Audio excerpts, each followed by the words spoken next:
It is that time of the year, time to wrap everything up and get ready for summer. But before you do, I have a few tips that will help you not only wrap up this year, but also get ready for next year and make the beginning of next year run more smoothly. Hi, I'm Christy. I'm a middle school science teacher with over 20 years experience in the classroom. And I love helping teachers empower their students to help them take ownership of their learning. Now, if you find the tips I'm giving today helpful, then please feel free to go ahead and share these with your other teacher friends so they can also benefit from these tips. And again, don't forget to hit that subscribe button and notifications so that way you are notified when other videos come out to help you with teaching tips and strategies. All right, let's go ahead and get started.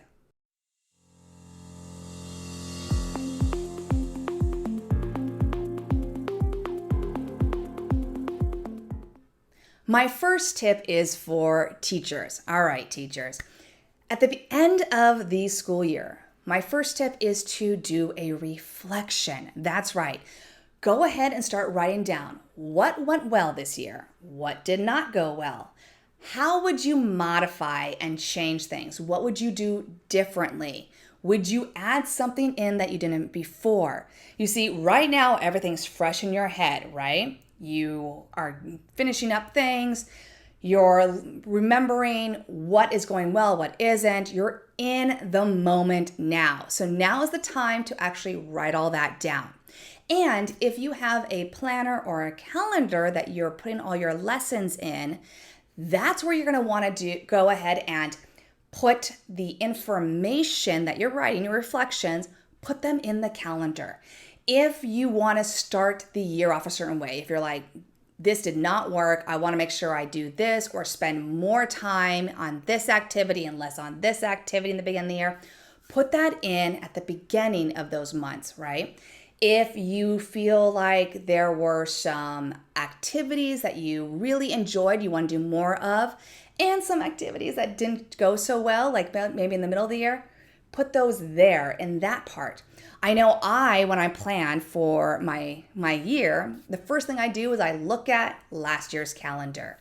I look at what I did when, and that's where in the notes, I make little comments to myself saying, oh, this went way longer than expected, took a lot longer. Make sure you put time in for this. This part we never got to. So, I want to make sure I incorporate this time or switch out this lab for a different lab, right? This lab wasn't as exciting, maybe choose this one instead. All right. So again, doing your reflection now is going to help you next year because everything is fresh in your mind. So that's my first tip. Tip number 2, organize everything now at the end of the year. While you have students that know you, have them help you out.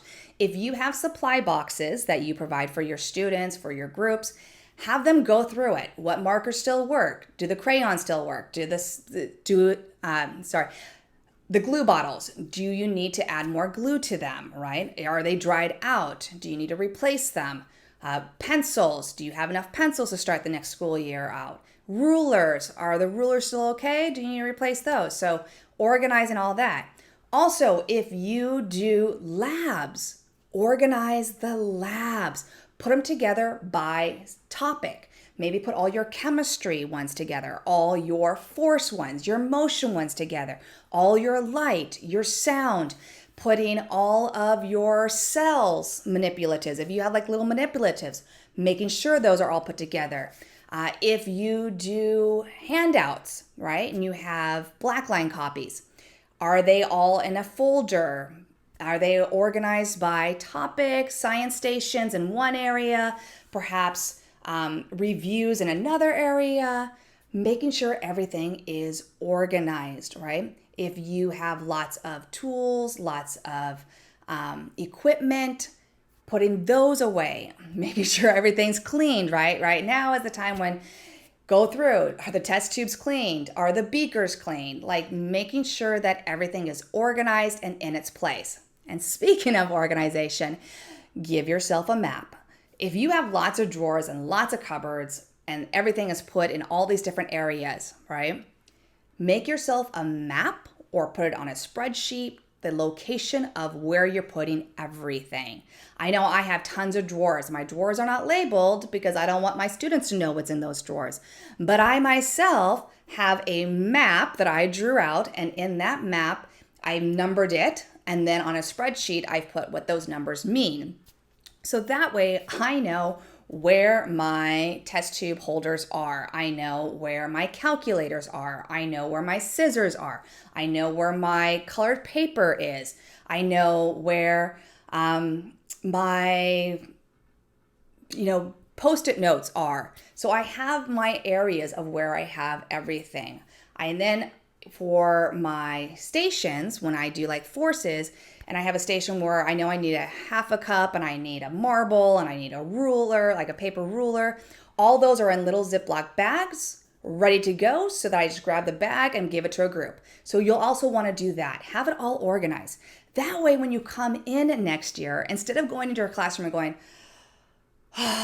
and then having to organize it and you're just like, oh, I still want to be on summer, right? You're enjoying your summer. The last thing you want to do is organize your stuff to get ready for the new school year.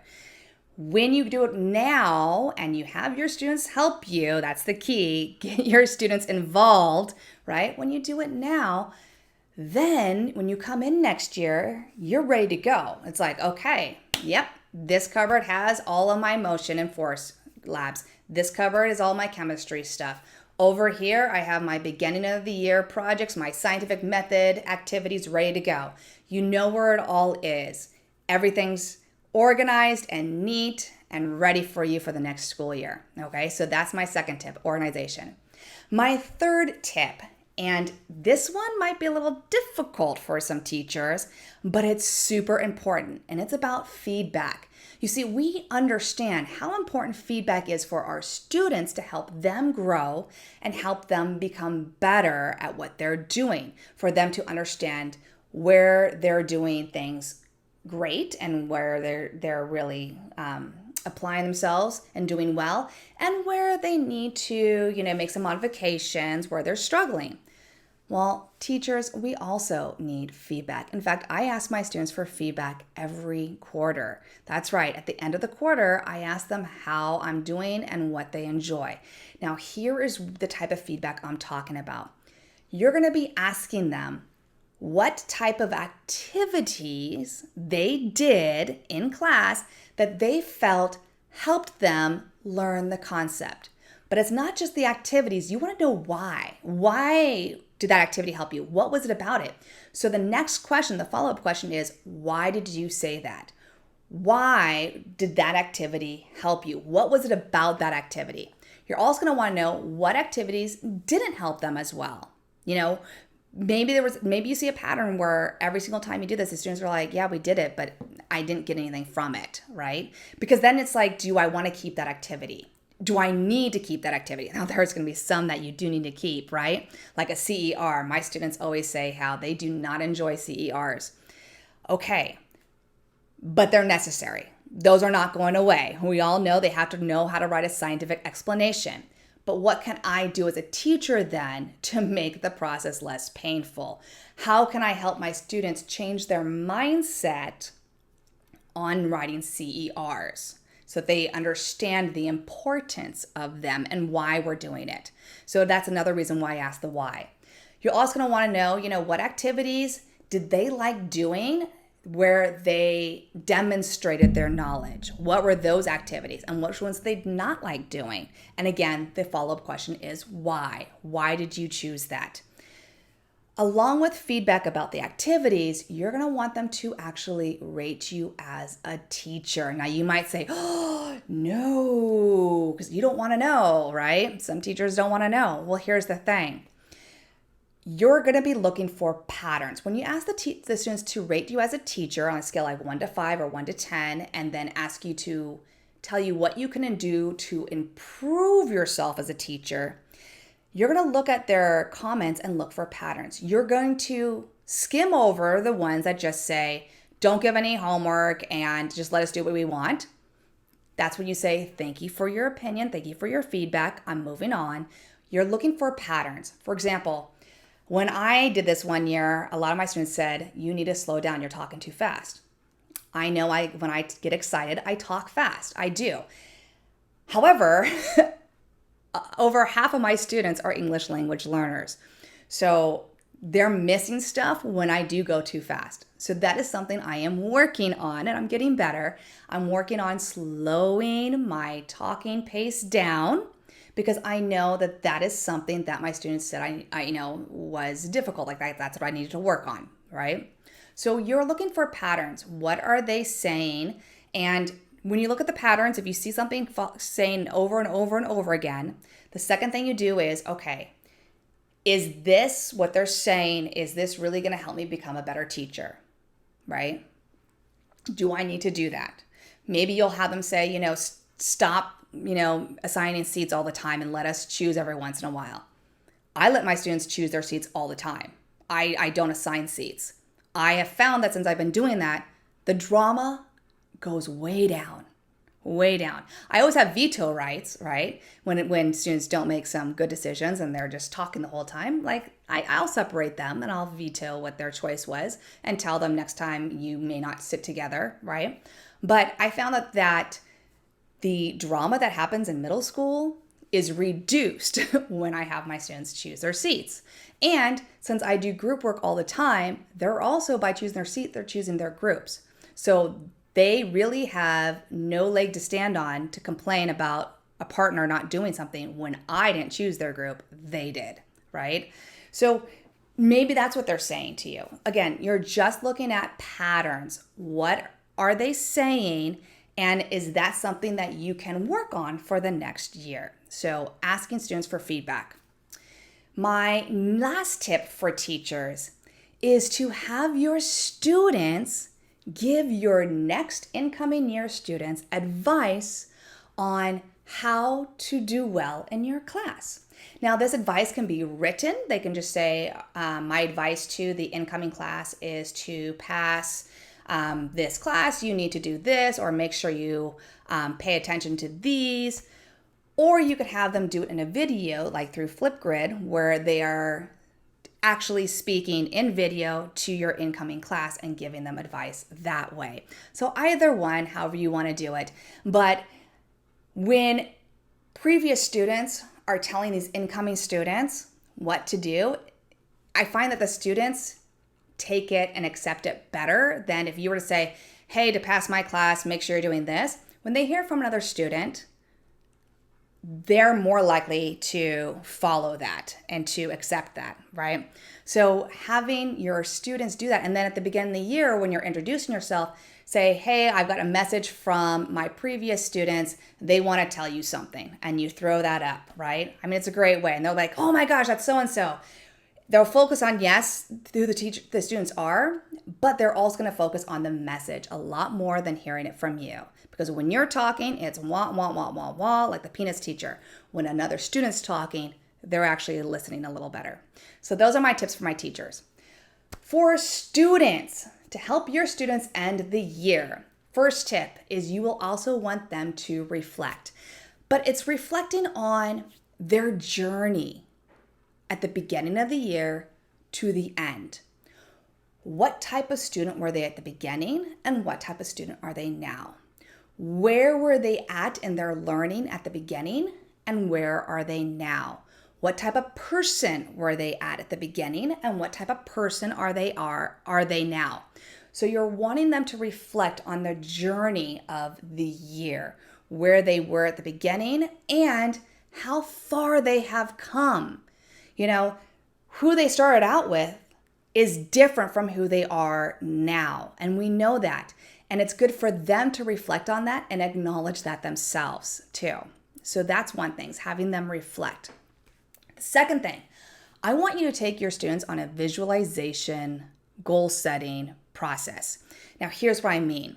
My students, for example, are 8th graders, right? I'm going to have them visualize 5 years from now. That means that they're out of high school. It's their first year out of high school, right? If you have a 6th grader, maybe you're going to visualize 3 years from now where they're into their first year in high school, right? If you have high school students, perhaps 3, 4, whatever, getting them out of the high school into their actual adult life. Here's what you're going to have them do though. You're going to ask them to visualize the type of person they want to be during that time. Who do they want to be? Where do they see themselves? What are they doing? What is their life like? Who are they surrounding themselves with, right? You're going to have them paint a picture of what they want their life to be like then. When people talk about them, when they look at them, what are they saying, right? How are they being perceived by other people? So that's what you're going to be having them do. Then, and they're going to write it down after they visualize it, they're going to write it down. Then you're going to ask them, okay, right now, are you that person? Is that your life right now? And for some things, it'll be yes. For some parts, it will be no, right? Because if they're going to see themselves in college, they're not in college right now, right? But then you're going to ask them to set a goal, turn those into goals, turn that visualization into different goals. And then action steps is the most important part. What do they need to start doing now to put them on the path for that future that they visualized for themselves? To be that type of person, to have that type of lifestyle, to surround themselves with those type of people, what do they need to start doing now to start creating the habits to put into plan, to play their life that they're going to be, right? That's where you're going to have them do. They're going to make their action plan. If I'm here and I want to be here, what do I need to do to get there? What are the steps I'm going to have to take? What are the actions I'm going to have to start doing? What are the habits I'm going to have to start incorporating into my life? Okay. Last thing, students need time to process their emotions of actually leaving school. Okay. Especially if they are moving to another school. If you have 6th graders or 5th graders that are moving to another school, or you have 8th graders, again, that are going to high school, or high school students that are moving on to beyond an adult life, that is a lot. And they actually need time to process that. So provide that time for them. Have them express in writing or however they want to do it, drawings, how they're feeling about actually leaving school or leaving that grade and then moving on. How are they feeling? Are they nervous? Are they anxious? And then also you'll want to have them go through and then talk about this summer. How are they feeling about this summer? Are there any plans? Do they have any things they're looking forward to this summer? And then finally, how are they feeling about the next school year? What are their thoughts about going into that next school year? Again, are they anxious? Are they nervous? Are they afraid? Are they excited? They need time to process that, so provide that time for them. All right, those are my quick tips to help wrap up the school year with your students and yourself to make next school year amazing. Stay tuned for more strategies and tips to help you empower your students. Thank you for watching another Adventures in ISTEM and Beyond video. Don't forget to subscribe and turn on notifications for more Adventures in ISTEM and Beyond videos. For more ideas on how to incorporate science, technology, and skills for life into your classroom, go to adventuresinistem.com.